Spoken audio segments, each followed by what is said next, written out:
అందరికీ శుభోదయం అండి.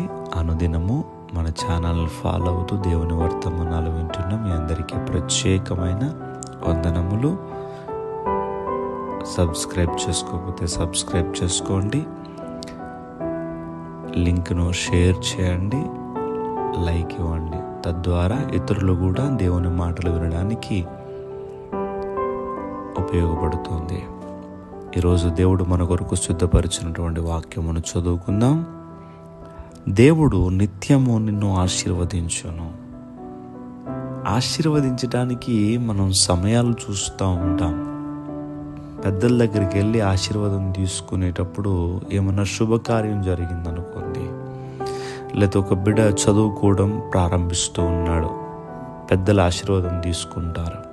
వివాహము అయినప్పుడు ఆ దంపతులు పెద్దల యొక్క ఆశీర్వాదం తీసుకుంటూ ఉంటారు. ఉద్యోగంలో జాయిన్ అయ్యేటప్పుడు పెద్దల ఆశీర్వాదం తీసుకుంటూ ఉంటారు. కొంతమంది పిల్లలు తల్లిదండ్రుల ఆశీర్వాదం తీసుకుంటారు. రోజు ఆశీర్వాదము తీసుకోవటం వీలవుతుందా?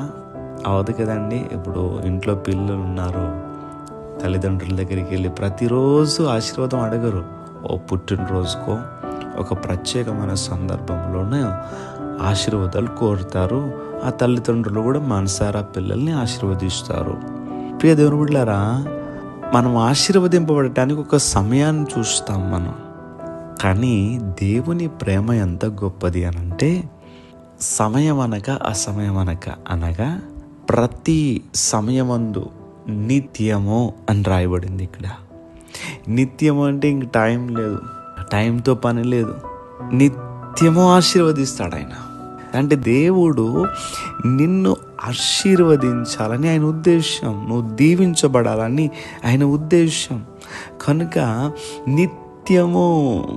నిత్యము లిమిట్ లేకుండా, టైం లేకుండా, దానికి ఒక సందర్భం లేకుండా ఎప్పుడు కూడా నేను దీవించాలని దేవుని యొక్క ఉద్దేశము.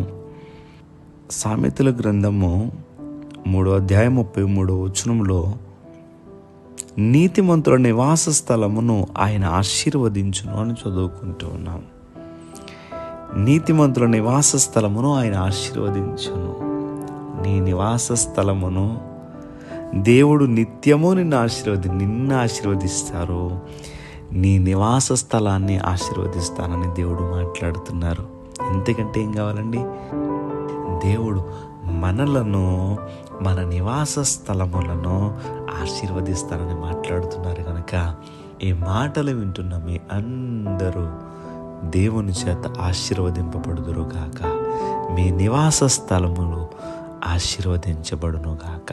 దయచేసి ప్రార్థన చేసుకుందాం. మహాగణుడ, మహోన్నతుడా, ఈరోజు చక్కటి మాటలు మాకు వినిపింపజేస్తున్నారు. నిజమే తండ్రి, మమ్మల్ని దీవించడానికి నిత్యము మీరు సిద్ధంగా ఉన్నారు. మా నివాస స్థలములో మమ్మలను ఆశీర్వదించాలని మీరు కోరుకుంటూ ఉంటుండగా, ఈ ప్రార్థనలు ఏకీభవించిన ప్రతి బిడ్డలను కూడా వారి నివాస స్థలమును, వారిని ఆశీర్వాదములతో నింపమని ప్రార్థన చేస్తూ, ఈరోజున బిడ్డలు వారి పనులు ప్రారంభిస్తూ ఉంటుండగా అనారోగ్యంగా ఉన్న బిడ్డలు మీరు స్వస్థపరిచి, ఎవరైతే నీరసంగా ఉన్నారో వారిని బలపరిచి, ఉద్యోగములు చేస్తున్న బిడ్డలు, వ్యాపారం చేస్తున్న బిడ్డలు, చదువుకుంటున్న బిడ్డలకు మీరు తోడుగా ఉండి బిడ్డలందరూ ఈరోజు సంతోషంగా ఉండులాగున నీ బిడ్డల చేయి పట్టుకుని మీరు నడిపించమని యేసుక్రీస్తు వారి నామం పేరట అడిగి వేడుకుంటూ ఉన్నాం మా పరమ తండ్రి.